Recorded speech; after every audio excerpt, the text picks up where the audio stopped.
신명기 9장 7절에서 29절까지의 말씀입니다. 제가 하나님의 말씀을 봉독합니다.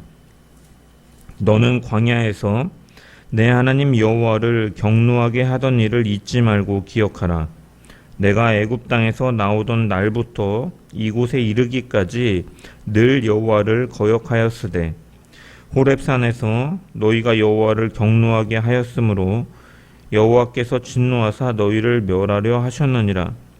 그때 내가 돌판들 곧 여호와께서 너희와 세우신 언약의 돌판들을 받으려고 산에 올라가서 40주 40야를 산에 머물며 떡도 먹지 아니하고 물도 마시지 아니하였더니 여호와께서 두 돌판을 내게 주셨나니 그 돌판의 글은 하나님이 손으로 기록하신 것이요 너희의 총의 날에 여호와께서 산상 불 가운데서 너희에게 이르신 모든 말씀이니라.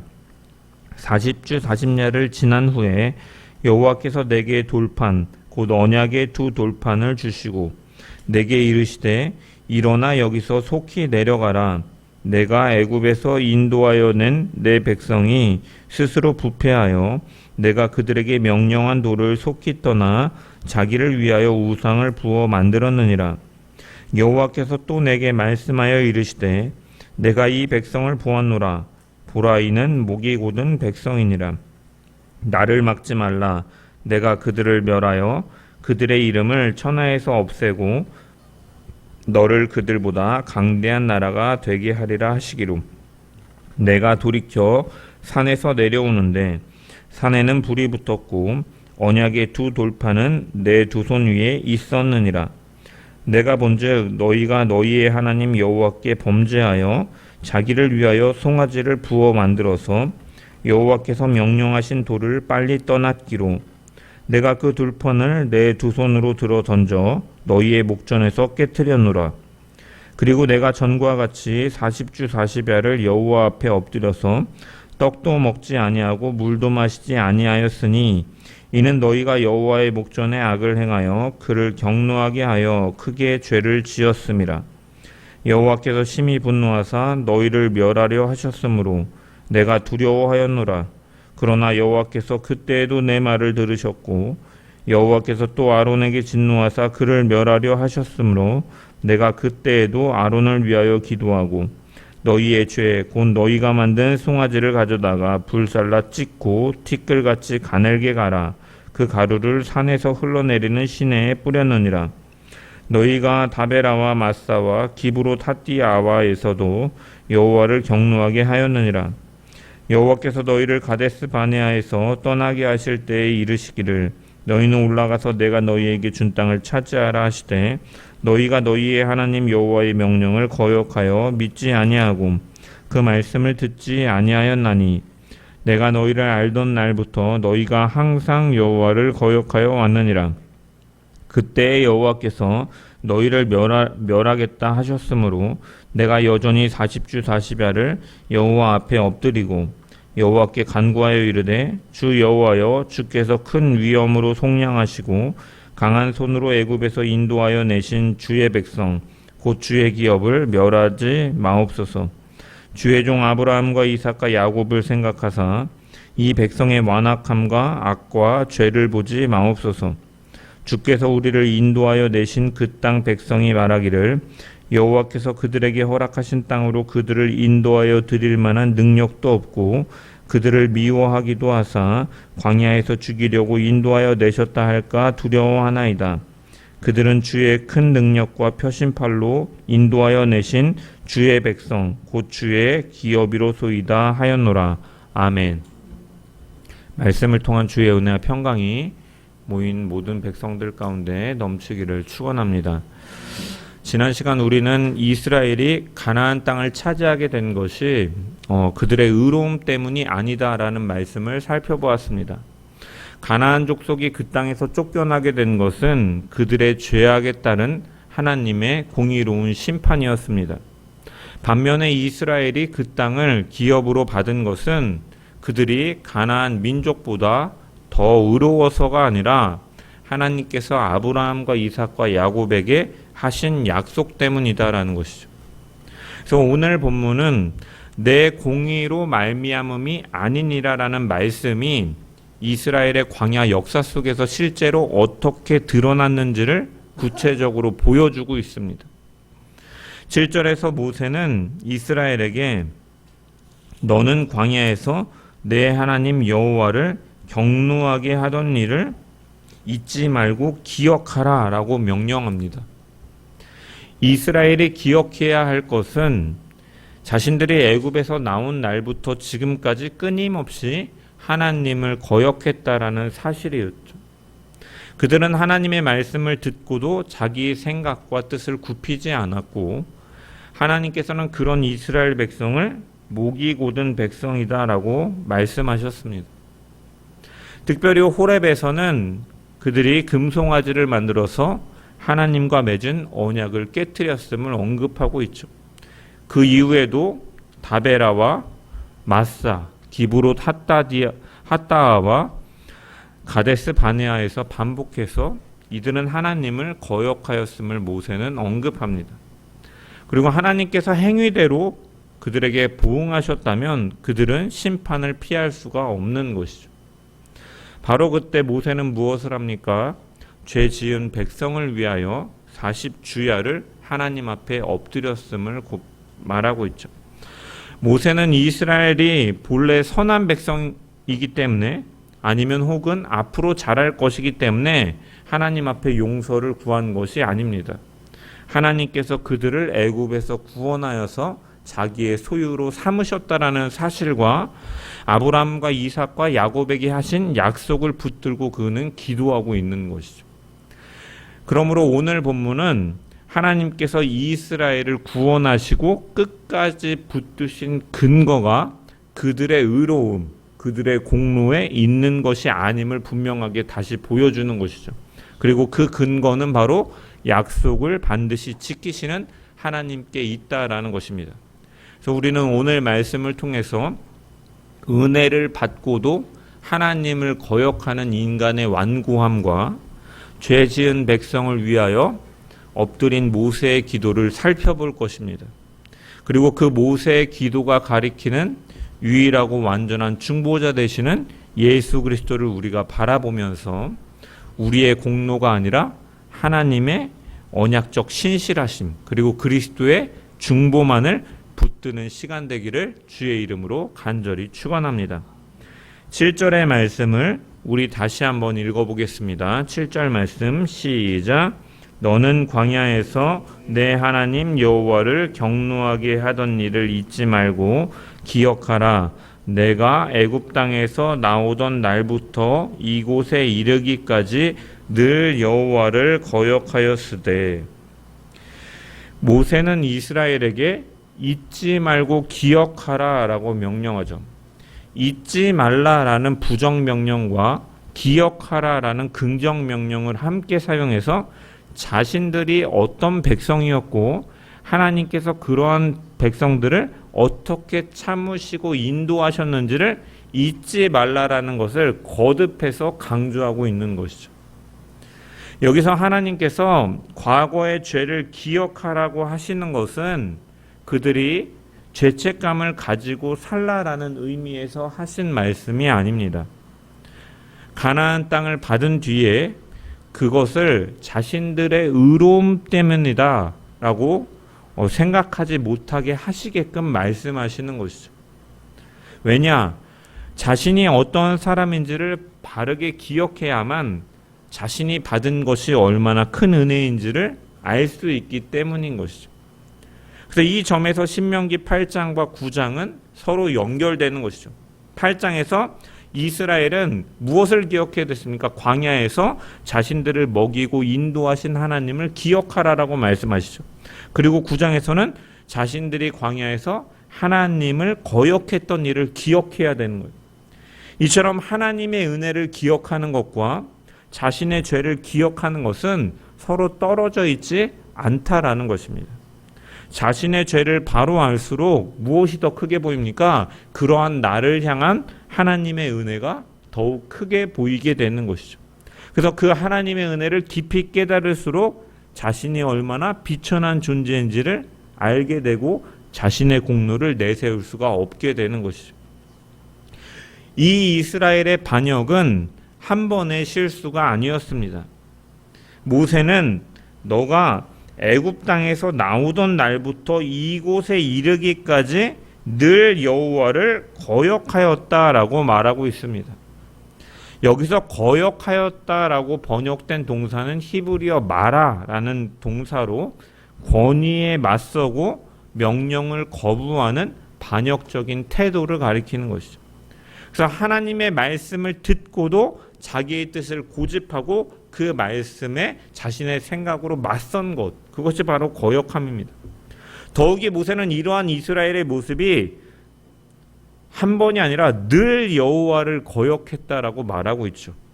이 표현은 이스라엘이 단 한순간도 순종하지 않았다라는 의미는 아닙니다. 이스라엘이 지나쳐온 광야 생활 전체 가운데 반역이 이처럼 늘 일어났던 것처럼 반복되어 왔다는 강조의 표현인 것이죠. 그 반복된 반역 가운데 가장 심각한 사건이 무엇입니까? 바로 호렙에서 일어난 금송아지 사건이죠. 그래서 모세는 8절에 언급하는 것입니다. 호렙산에서 너희가 여호와를 경노하게 하였으므로 여호와께서 진노하사 너희를 멸하려 하셨느니라 라고 말씀하죠. 호렙산은 어떠한 곳입니까? 이스라엘 백성들이 특별한 은혜를 입은 곳입니다.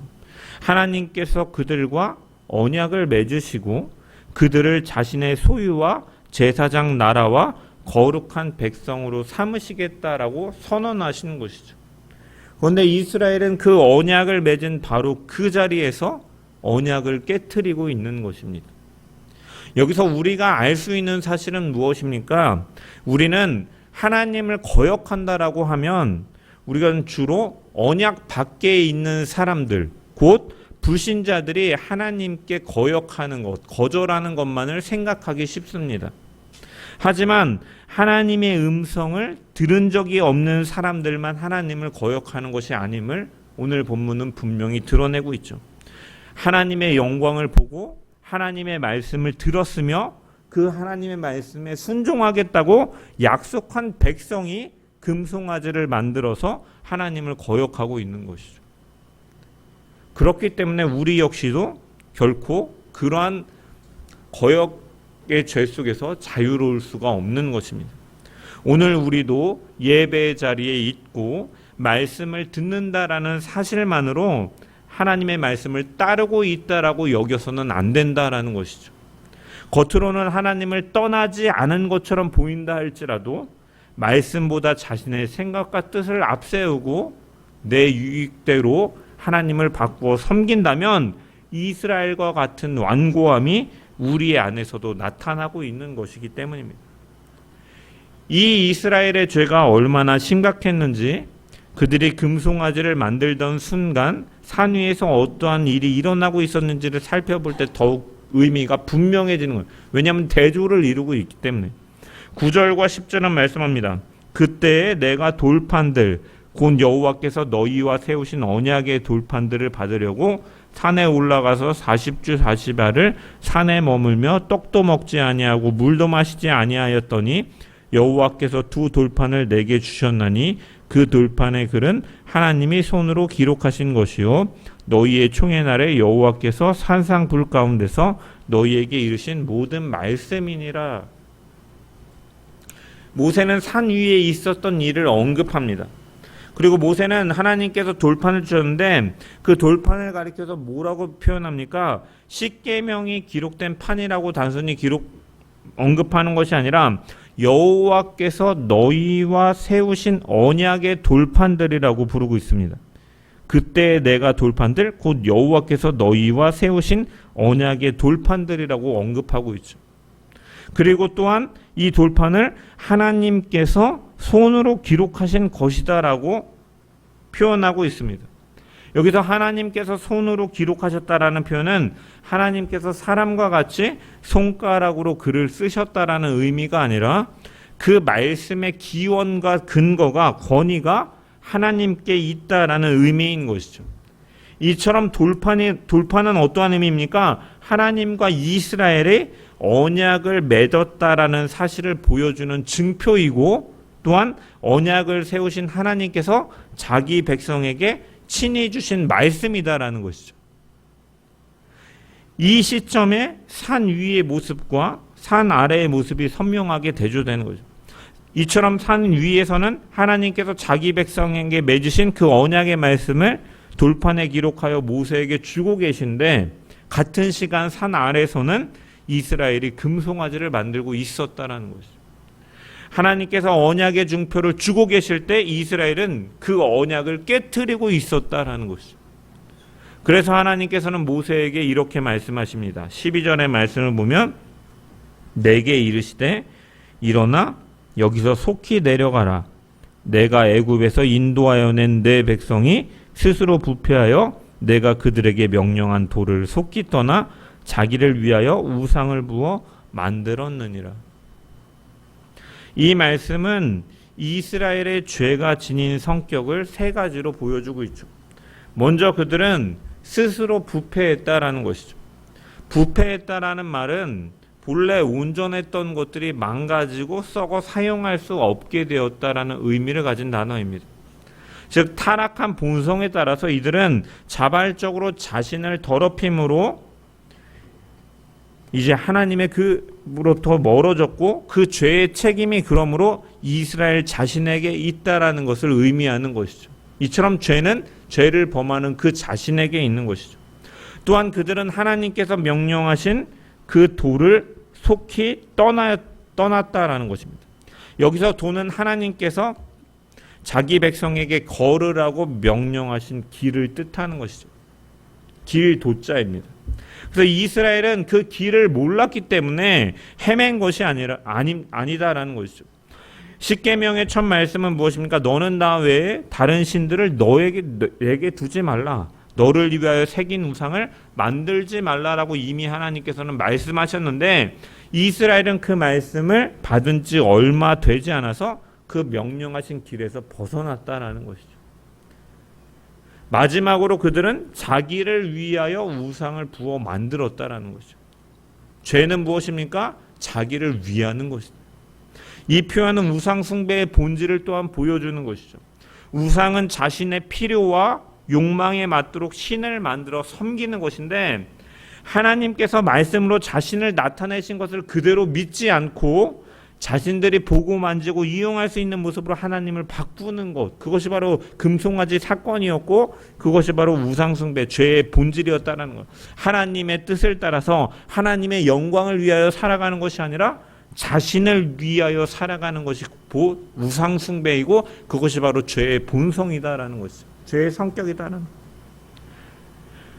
것. 특히 주목해봐야 될 것은 출애굽기 32장을 보면은 아론이 이 금송아지를 만든 이후에 뭐라고 공표합니까? 내일은 여호와의 절일이다라고 선포합니다. 이스라엘은 여호와의 이름을 사용하면서도 하나님께서 금하신 형상을 만들고 자신의 욕망에 맞게 하나님을 바꾸어 버리고 섬기고 있는 것이죠. 그래서 오늘날 우리는 금으로 송아지 형상을 만들어 섬기지는 않지만 하나님을 얼마든지 우리가 원하는 모습으로 바꾸어서 섬길 수 있고, 그것이 바로 죄의 근원이고, 또한 그것이 하나님 앞에 하나님을 거역하는 죄다라는 것입니다. 그래서 우리가 어떠한 모습으로 그러한 우상 숭배가 나타날 수 있느냐, 어떻게 하나님을 거역할 수 있느냐, 하나님의 거룩하심과 죄에 대한 심판 같은 것들이 우리의 심령 가운데 그 말씀을 들을 때 불편하다는 이유로 우리가 외면해버리고, 위로와 복을 주시는 하나님만을 원하고 그 말씀만을 따르는 것, 선택해서 취사하는 것, 이러한 것들도 우리가 하나님의 말씀을 바꾸어서 내 입맛대로 하나님을 섬기는 것과 같은 것이죠. 회개와 순종을 요구하는 말씀은 너무나 부담스럽고, 나를 위로해주고 나의 선택을 인정해주는 말씀만 듣고 싶어하는 이러한 마음들이 우리 가운데 있다면 그건 역시도 하나님을 거역하는 죄인 것이죠. 그렇게 되면 말씀 앞에서 내 생각을 돌이키는 것이 아니라 내 생각에 맞는 말씀만 골라 받아들이게 되는 것이고, 그렇기 때문에 하나님의 뜻에 나를 복종하기보다는 하나님께서 내 뜻을 이루어 주시기만을 바라게 되는 것이죠. 입술로는 하나님을 예배하지만 실제로는 내가 원하는 하나님을 만들어 섬기는 것입니다. 성도 여러분, 그렇기 때문에 이 이스라엘의 반역은 나와 관계가 없는 이야기가 아니다라는 것이죠. 언약의 말씀을 받은 바로 그 자리에서 금송아지를 만든 그들의 완고함 속에서 우리 역시도 우리의 마음들을 돌아보아야 되는 것이죠. 교회 안에 머물고 말씀을 많이 들으며 직분과 봉사를 감당한 사실이 우리의 신실함을 보장해 주는 것은 아니다라는 거예요. 은혜의 방편 가까이에 있으면서도 마음으로는 하나님의 말씀을 떠날 수가 있기 때문인 것이죠. 그래서 우리에게는 말씀을 듣는 귀와 함께 그 말씀에 순종하는 새 마음이 필요한 것이죠. 그래서 성령께서 우리의 굳은 마음을 부드럽게 하시고 말씀 앞에서 자신의 뜻을 내려놓게 하시는 은혜가 필요하기에 우리는 날마다 그 은혜를 구하며 겸손하게 그 말씀을 쫓아서 하나님과 함께 나아가야 되는 것입니다. 그래서 우리가 지금까지 이 믿음의 길을 걸어올 수 있었던 것은 우리의 마음이 본래 정직하고 선하고 신실하기 때문이 아니다라는 것이죠. 수없이 말씀을 떠나려는 우리를 하나님께서 은혜로 붙들어 주셨기 때문에 우리는 이 믿음의 길을 걸어올 수 있었던 것이죠.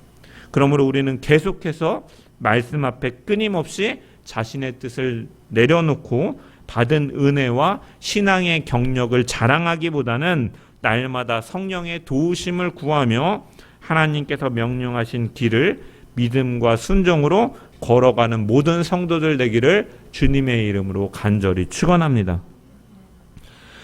이스라엘이 이 언약의 말씀을 받은 바로 그 자리에서 금송아지를 만들자 하나님께서는 그들의 죄를 어떻게 판단하십니까? 13절과 14절의 말씀을 한번 읽어보겠습니다. 13절 14절 말씀 시작. 여호와께서 내가 이 백성을 보아노라. 보라, 이는 목이 곧은 백성이니라. 나를 막지 말라. 내가 그들을 멸하여 그들의 이름을 천하에서 없애고 너를 그들보다 강대한 나라가 되게 하리라 하시기로. 아멘. 하나님께서는 이스라엘 백성들을 목이 곧은 백성이다라고 평가하시죠. 목이 곧다라는 표현은 하나님께서 말씀으로 이끄실 때 자신의 목을 굽히지 않고 끝까지 자기 뜻을 고집하는 완고함을 가리키는 표현입니다. 그래서 하나님께서는 이스라엘 백성들을 향해 멸하시겠다라고 선언하시죠. 내가 그들을 멸하여 그들의 이름을 천하에서 없애겠다. 이 말씀은 그들의 죄가 얼마나 심각한지를 보여주고 그들이 받아야 될 심판이 얼마나 엄중한지를 보여주는 말씀입니다. 그러면서 하나님께서는 여기서 모세에게 나를 막지 말라라고 말씀하십니다. 하나님께서 모세에게 나를 막지 말라 하신 말씀을 우리는 주의해서 이해해야 됩니다. 하나님께서는 영원한 뜻과 성품에 있어서 그분은 변하지 않으시는 분이죠. 그러므로 하나님께서 이스라엘을 멸하기로 영원히 작정하셨다가 모세의 설득을 듣고 계획을 바꾸시는 분은 아니다라는 것이죠. 또한 이스라엘을 멸하시겠다라는 선언이 그저 형식적인 위협으로만 우리가 이해해서도 안 되는 거죠. 언약을 깨뜨린 이스라엘은 실제로 심판을 받아 마땅하기 때문이죠. 그래서 거룩하신 하나님께서 그들의 반역을 언약에 따라 판단하시고 죄에 합당한 심판을 진실하게 선언하신 것이죠. 단순히 위협이 아니라 정말로 선언하신 것입니다. 중요한 것은 이 말씀을 들은 모세는 백성의 위기를 깨닫고 하나님 앞에 엎드리고 있다라는 것이죠. 나를 막지 말라라는 이 말씀은 모세를 백성을 위한 중보의 자리로 이끄는 말씀이었다라는 것입니다. 왜냐하면 하나님께서는 자기 백성을 보존하실 뜻과 함께 그 모세의 기도를 통하여 그들에게 긍휼을 베푸시는 과정도 이미 정하여 놓으셨기 때문인 것이죠. 그래서 하나님께서 곡식을 자라게 하실 때 비와 햇빛을 사용하시는 것처럼 이스라엘을 보존하시는 일에 모세의 기도를 사용하고 계신 것이죠. 그러므로 모세의 기도는 하나님의 영원한 뜻을 변경시킨 원인이 아니라 하나님께서 그 긍휼의 뜻을 이루시기 위하여 사용하신 은혜의 방편이다라는, 이건 역시도 하나님의 주권 속에서 이루어지는 것이다는. 그래서 이 사실은 하나님의 주권을 믿는 성도가 왜 기도해야 되는지도 가르쳐 주는 것이죠. 하나님께서 모든 것을 다스리신다라는 믿음은 기도를 불필요하게 만들지 않는다라는 것입니다. 왜냐, 하나님께서는 목적뿐만이 아니라 그 목적을 이루시는 방편도 정하시고 그 가운데 성도의 기도를 사용하시는 분이시기 때문이다. 그래서 우리는 기도라는 것은 우리의 뜻대로 하나님을 억지로 움직이는 것이 아니라, 그래서 하나님의 약속과 성품을 붙들고 우리의 필요를 아뢰고 그분의 지혜와 뜻에 우리 자신을 맡기는 행위가 바로 기도인 것이죠. 그래서 하나님의 말씀을 들은 모세는 언약의 두 돌판을 들고 산에서 내려와서 이스라엘이 저지른 죄를 자신의 눈으로 직접 확인하죠. 그리고 금송아지를 섬기는 백성들을 본 뒤에 17절에 이렇게 행동합니다. 내가 그 두 돌판을 내 두 손으로 들어 던져 너희의 목전에서 깨트렸노라. 여기서 모세가 돌판을 깨트린 행동은 단순히 분노를 참지 못해서 벌어진 충동적인 행동이 아니죠.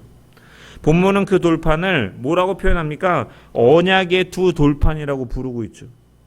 백성 앞에서 돌판이 깨어진 모습은 그렇기 때문에 하나님과 이스라엘이 맺은 언약이 깨트려졌다라는 사실을 눈앞에 보여주는 것이고, 그들이 하나님의 심판을 받아 마땅한 백성임을 보여주는 것이죠. 그리고 이 장면은 죄의 본질을 우리에게 가르쳐주고 있습니다. 죄는 무엇입니까? 우리에게 주어진 규칙 몇 가지를 어기는 행위에 그치는 것이 아니다라는 것이죠. 우리를 지으시고 구원하신 하나님을 거역하는 것이고 그분과의 언약 관계를 배반하는 것이다. 그래서 우리는 죄를 작은 실수라든지 어떠한 약점으로 축소할 수 있죠. 누구나 그럴 수 있다, 이 정도는 괜찮다라고 합리화시키기도 하지만, 사실은 이 죄라는 것은 누구의 말씀을 거역하고 누구의 사랑을 저버렸는지를 보아야 되는 것이다는 거죠. 죄라는 것은 하나님의 그 구원하시고 사랑하시는 하나님을 배반하는 것과 같은 것이, 단순히 몇 가지 규칙을 어기는 정도가 아니라 그 하나님을 배반하는 일. 그래서 이스라엘의 손에 들렸던 금송아지와 땅에 깨어진 돌판은 죄가 얼마나 무거운지를 보여주는 것이죠. 죄는 하나님의 말씀보다 자신의 욕망을 더 신뢰하고 하나님의 주권보다 자신의 뜻을 더 앞세우는 반역이다. 그러므로 우리는 그 죄를 결코 가볍게 여겨서는 안 된다라는 것이. 죄는 단순한 실수나 연약함 정도로 축소해서는 안 되고 누구나 그럴 수 있는 일이라고 쉽게 지나쳐서도 안 되는 일이다라는 것이. 죄는 거룩하신 하나님을 거역하는 일이고 그분의 말씀보다 자신의 뜻을 앞세우는 반역이기 때문입니다. 그래서 죄를 바로 알아야만이 우리가 거룩하신 하나님을 바로 알 수 있고, 죄를 심각하게 바로 볼 때에만 하나님의 은혜 또한 얼마나 크고 귀한 것인지를 우리가 바르게 깨닫게 되는 것이죠. 이스라엘의 죄와 하나님의 진노 앞에 모세는 어떻게 합니까? 18절과 19절의 말씀을 보면은, 그리고 내가 전과 같이 40주야를 여호와 앞에 엎드려서 떡도 먹지 아니하고 물도 마시지 아니하였으니 이는 너희가 여호와의 목전에 악을 행하여 그를 경노하게 하여 크게 죄를 지었음이라. 여호와께서 심히 분노하사 너희를 멸하려 하셨으므로 내가 두려워하였노라. 그러나 여호와께서 그때에도 내 말을 들으셨고. 앞에서 모세는 언약의 돌판을 받기 위하여 40주야를 산에 머물렀죠. 이제는 언약을 깨트린 백성을 위해서 다시 40주야를 하나님 앞에 엎드리고 있는 거죠. 첫 번째 40주야 동안 언약의 말씀을 받았고, 두 번째 40주야 동안에는 언약을 깨트린 백성을 위하여 긍휼을 구하고 있는 것이죠. 그래서 본문은 모세가 여호와 앞에 엎드렸다라고 말하고 있습니다. 엎드렸다라는 것은 하나님의 판단이 옳다라는 사실을 인정하면서 자신을 낮추는 태도인 것이죠. 모세는 백성이 받아야 할 심판을 부인하거나 축소시키는 것이 아니라 그것을 인정하면서 하나님 앞에 엎드리고 있는 것이죠. 그래서 그는 이스라엘의 그 죄에 대해서 축소하고 있지 않습니다. 여호와의 목전에 악을 행하였고 하나님을 경노하게 하였으며 크게 죄를 지었다라고 고백하고 있죠. 백성의 죄를 정직하게 인정하면서도 그들을 포기하지 않고 하나님의 긍휼을 구하고 있는 것이죠.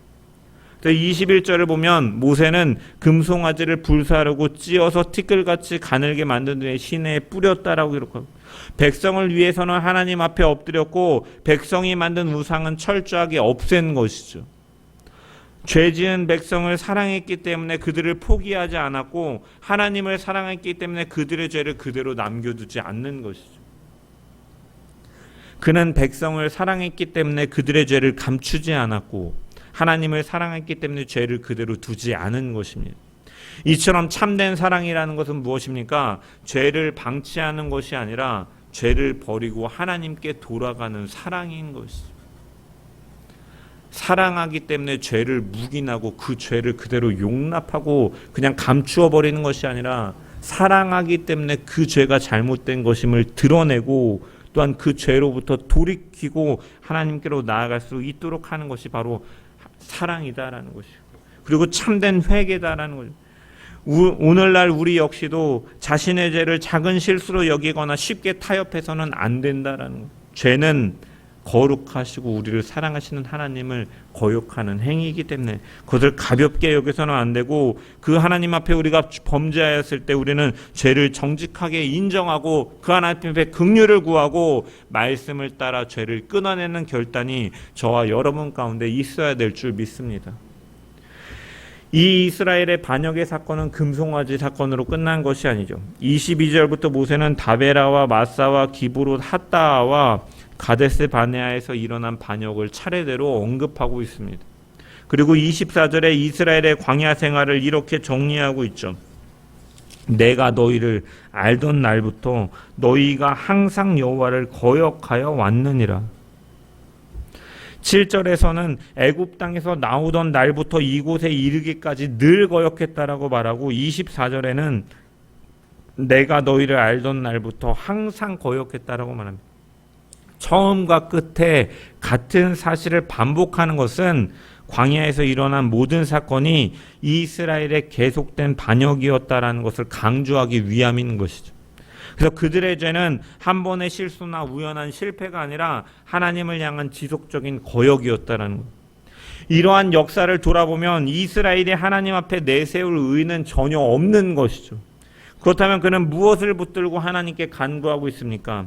25절부터 모세의 기도가 다시 시작되는, 주 여호와여, 주께서 큰 위엄으로 속량하시고 강한 손으로 애굽에서 인도하여 내신 주의 백성 곧 주의 기업을 멸하지 마옵소서. 모세는 먼저 이스라엘이 주의 백성 곧 주의 기업이라는 사실을 붙들고 기도하고 있는 것이죠. 하나님께서 친히 선택하시고 자신의 소유로 삼으신 백성이다라는 것입니다. 또한 하나님께서 그들을 큰 능력으로 애굽에서 속량하여 내셨음을 기억하고 있는 것이죠. 이미 하나님께서 시작하신 구원의 역사를 근거로 해서 그들을 버리지 말아 달라고 간구하고 있는 거예요. 이스라엘의 공로를 내세우면서 그들을 용서해달라고 구원해달라고 하는 것이 아니라 하나님께서 친히 구원하시고 친히 이를 이루신 근거, 하는 자신의 소유로 삼으신 백성이라는 그 근거를 통해서 하나님의 긍휼을 구하고 있는 것이죠. 그리고 또한 모세는 조상들에게 하신 언약을 붙들고 있죠. 주의 종 아브라함과 이삭과 야곱을 생각하사. 성경에서 하나님께서 언약을 기억하신다라는 것은 그 약속을 신실하게 이루신다라는 것이죠. 그래서 모세는 이스라엘의 완악함을 부인하지 않고 그들의 죄를 인정하면서도 그 죄 때문에 언약 자체를 폐하지 마시고 약속에 따라서 긍휼을 베풀어 달라고 간구하고 있는 것이죠. 마지막으로 모세는 하나님의 이름과 영광을 붙들고 있습니다. 만약에 이스라엘이 광야에서 멸망한다면 애굽 사람들은 하나님께서 자기 백성을 약속의 땅으로 인도할 능력이 없었다라고 말할 것입니다. 그러므로 모세는 하나님의 이름이 열방 가운데 조롱받지 않도록 하나님께서 시작하신 구원을 끝까지 이루셔서 자신의 신실하심을 나타내달라고 간구하고 있는 것이죠. 그래서 모세의 기도는 29절에서 다시 처음과 같은 고백으로 끝나고 있는 것이죠. 그들은 주의 큰 능력과 표심팔로 인도하여 내신 주의 백성 곧 주의 기업이로소이다. 26절에서 그 주의 기업을 멸하지 마옵소서. 그 백성은 곧 주의 기업이로소이다라고 말하고, 여기서 우리는 모세의 기도의 핵심을 발견할 수가 있는 거죠. 모세는 한 번도 이스라엘의 공로나 이스라엘의 가능성을 말하고 있지 않습니다. 그가 붙들고 기도하고 있는 것은 하나님께서 시작하신 구원과 조상들에게 세우신 언약, 그리고 자신의 이름을 끝까지 영화롭게 하시는 하나님의 신실하심을 붙들고 있는 것이죠.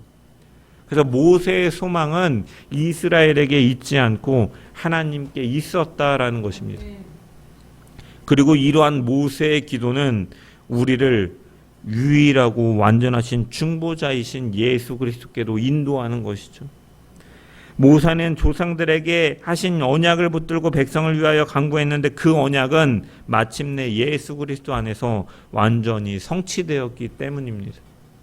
하나님께서는 자기 아들을 아끼지 않으시고 내어주심을 통해서 약속을 이루셨고, 예수 그리스도께서는 죄가 없으신 참 하나님이시면서 참 사람으로서 자기 백성이 받아야 할 하나님의 진노를 십자가에서 친히 담당하신 것이죠.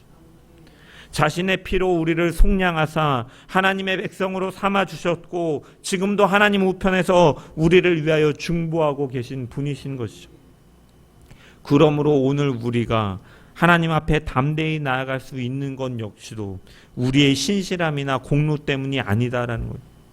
우리의 소망은 결코 실패하지 않는 새 언약의 중보자이신 예수 그리스도께 있는 줄 믿습니다.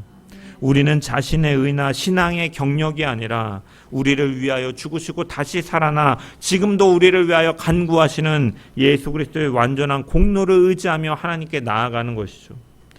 그러므로 우리는 그분을 의지하는 가운데 죄를 깨달았을 때 변명하거나 숨기지 않고 자신의 죄를 정직하게 고백하고 죄를 버리며 하나님께로 돌아킬 수 있는 저와 여러분 되기를 소망합니다. 또한 자신의 죄를 바라보면서 또한 절망하지 않기를 소망합니다.